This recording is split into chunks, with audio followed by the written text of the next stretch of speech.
So, you're a Red River hog. Firstly, what is that? And what the hell are you supposed to do? How do you even Red River hog? Well, lucky for you, my friend, I'm here. And I've got everything you need to know about the Red River hog in less than 14 minutes. But before we begin, some brief introductions. I'm Jake, and this is Nature Explained, the channel where I ramble about an animal or a concept for a while, and you walk away feeling like you've actually learnt something. With that being said, let's start with Chapter 1 of the Red River Hog's Guide to Survival. So, there you are. Although, it is quite hard to see you right now, and for once, this isn't because you're blind, which is actually a massive improvement over most animals we talk about on this channel. And Red River hogs are actually born with fully functioning eyes, although their ability to see colours is slightly shaky. No, rather, you're inside what appears to be a nest made from dead leaves and grass. Although this doesn't feel like leaves. It's a bit too firm? Or that? What the bloody hell? How many of you are there in here? 6? What do you mean 6? The average is 4. Why the... Oh my god. Well, in any case, at least there's some light, and that bright orange hairy piece of walking bacon would appear to be your mum. And she's lying on her back, which means... Oh. Well, I suppose that's why there's so many of you. Anyway, it's feeding time, and your mum, she's got just the thing you need. Milk. So, you walk over and join your siblings in a fight to get some food in. After some length of time you can't quite determine, Mum decides she's had enough of this and leads you and your siblings out to the den, making small grunting sounds as she does, which you respond to by making a squeak. This is so she knows you're all present and accounted for. After the longest journey of your admittedly very short life, you arrive near a group of other animals that look very similar to your mum. This, as a matter of fact, is your family, with basically everyone here acting like your aunt, although you do have some older brothers and sisters from last year. But the one thing binding them all together is your dad, which is that chap over there who's significantly bigger than your female relatives and is also making a lot of grunting noises. Which, I'll be honest right now, you don't really know why he's doing that, but, you know, each their own, everyone's got a cope, everyone's got quirks. And you can't quite figure out why everyone's got their face in the ground. And they seem to be digging in the dirt and sniffing at the same time. So, with good old herd mentality kicking in, you decide it's worth following their lead, and so you do, using your nose to sniff the ground, although you're not having much luck and you don't really see what's the... Wait. What's that smell? Why does it smell good? You lean in, and there's something there, and you take a bite out of it. And it's a root, and you know what? It's not half bad. Mum's milk is admittedly still better. However, wait. 1, 2, 3, 4. Where's number 5? I forgot. Where'd he... Ah. Okay, note to self. Don't try to do whatever he's doing. Anyway, back to it. You continue to search the ground with your nose, making the occasional noise and following your dad's lead. Makes a bit more sense why he's doing it now. It's to ensure that the family group remains in constant communication and coordination. And you know what? This does kind of seem easy. Sure, you spend most of your time foraging for herbs and such, but honestly, could be worse. And this place does seem pretty chill. Don't get me wrong, the monkeys screaming first thing in the morning can get annoying, but aside from... Oh, I forgot. Why have we stopped? This is the 3rd time I've had to interrupt this now. Alright, this is a bit weird. Why does everyone look visibly panicked? What the hell is...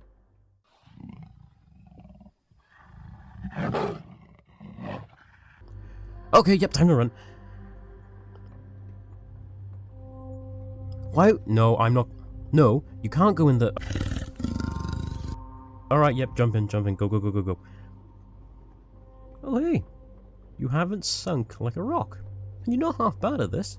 Joining your family on the bank, you look back at the demon, that thing that came out of nowhere.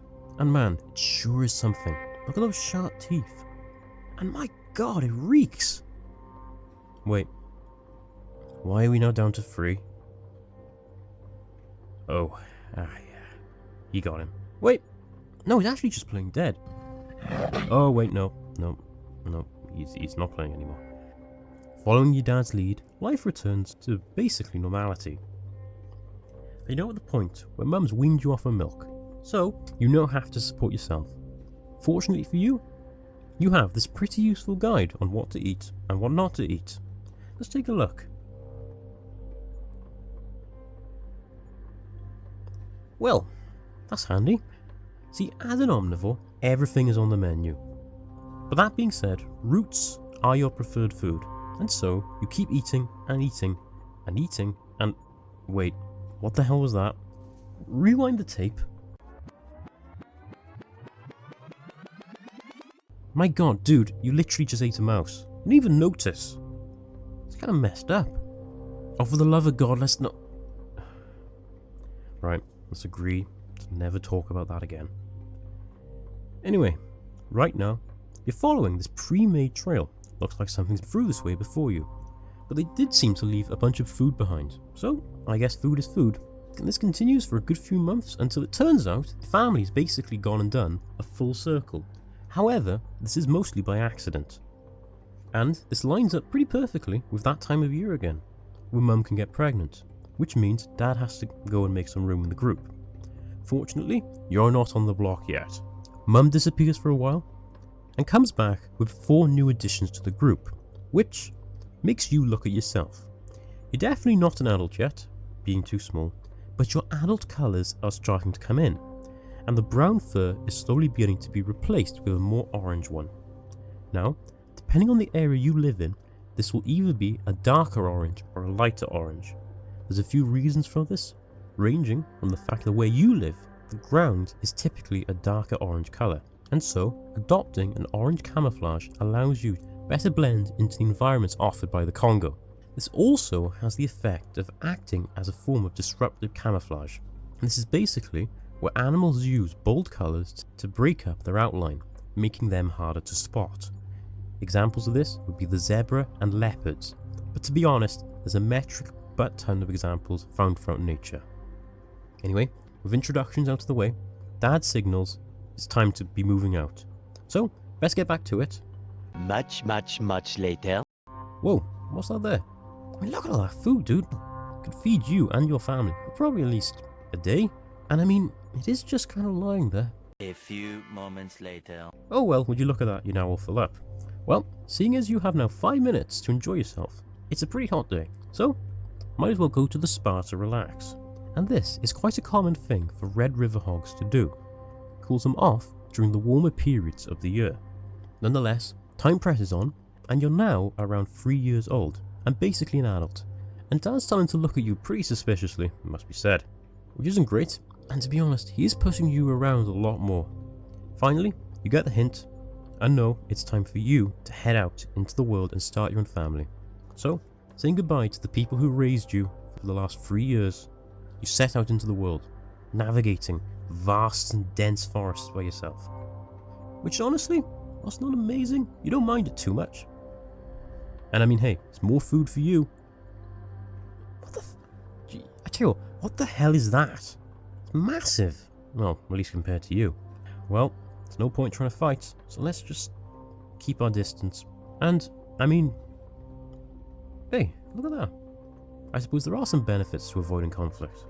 Wait, actually looking at it, it's elephant poop. And, I mean, I guess it's part of your job to spread seeds through your dung. So, fair enough, go ahead. Now, with that being sorted out, see those markings on that tree? Well, that probably means you're in somebody's territory. Take a sniff, and yep, definitely a male, but this guy seems old, quite old. So, you follow the markings until you arrive at a family, and just as you thought, that male seems quite old, probably past his prime. You approach the group. You're perhaps a little too young, but he's very old, so I guess it kinda evens out. You approach the old timer, his scars becoming more prevalent, and telling stories of the battles he's fought to keep control of his family. Seeing you approach, he puffs himself out, making the white hairs on his face, back, and ears all stand at attention, making him appear far bigger. You try to do the same thing, although admittedly it's not as impressive. You two clash, using your tusks, butting your heads, screaming, and whipping each other with your tails. The clash is brief but decisive. You're just not ready yet. There's nothing wrong with it, just gonna keep at it. But you know when you're defeated, so you back off. Looks like you're just gonna have to give this another year, which means, again, another year alone. Many months later. Right, you're older now, larger, and more experienced, so let's give this another go. Different group this time, same deal as before. You approach, puffing yourself out to look much bigger and more intimidating. Your rival reciprocates, and you and him clash. In the end, after a relatively short battle, victory is yours. And you now have the rights to the territory and the females within. And while you can live in groups of up to 20 on average, it's more like 10 to 12. So this group of 13 will do... Oh. Right, so this group of 4 females will do quite well. First things first, you need to establish yourself in the territory. So, to do this, you get the shoulder moving. You use your 2 warts on your face to rub yourself against trees. These are actually scent glands and help make your presence known in the area. It's quite a large territory, being 2.6 square miles. These warts, whilst functionally very useful, do have the small downside of making you somehow even less appealing to look at. And to be frank with you as well, the smell you produce, it's not exactly amazing. Still, if nothing else, you now have exclusive access to the females in the small group. Now technically, you can mate whenever, but most Red River hogs will get down to business sometime between November and February, as this is the wet season where food is the most abundant. Gestation lasts for around 120 days, meaning that piglets will be born sometime between February and July. And you're determined to not let what happened to your siblings happen to your kids. You will be better. You will break the cycle. Wait, wasn't there more of you? Oh, for the love of God. Right, now, this is personal. Now is the time for vengeance. Fueled by a fire redder than your fur, you charge the demon, screaming a sound that will send a shiver through the hardest man on the planet. This demon of the forest slinks back into it, deciding that you're just not worth the trouble. Unfortunately, you were too slow to act. But you have now proven that you can do it. You can chase these creatures off and defend your family. And despite not having the longest lifespan on Earth, most individuals in the captivity dying around the age of 15, you will make the most of it and fulfill your role in the ecosystem, ensuring that your piglets survive to maturity and beating 44% infant survival rate. And by the time you go, you will have done your job, distributing plants and cutting up pathways in the forest. And in the end, when it comes, you will know that you were the best Red River hog you could... For God's sake, I'm in the middle of something here. What the hell was that? What are they? And whoa, that's way too many. Right, time to dip. Tell you what, I gotta give it to them. These guys just don't give up. Oh, wait, where's everyone gone? They seem to be targeting you. What? And what's that? Well, at least your body will be used to feed a village, and nothing will go to waste. Admittedly though, it's a bit of a shame about your kids. Still, in the grand scheme of things, pretty decent life. Could be worse. You could have been a honey badger.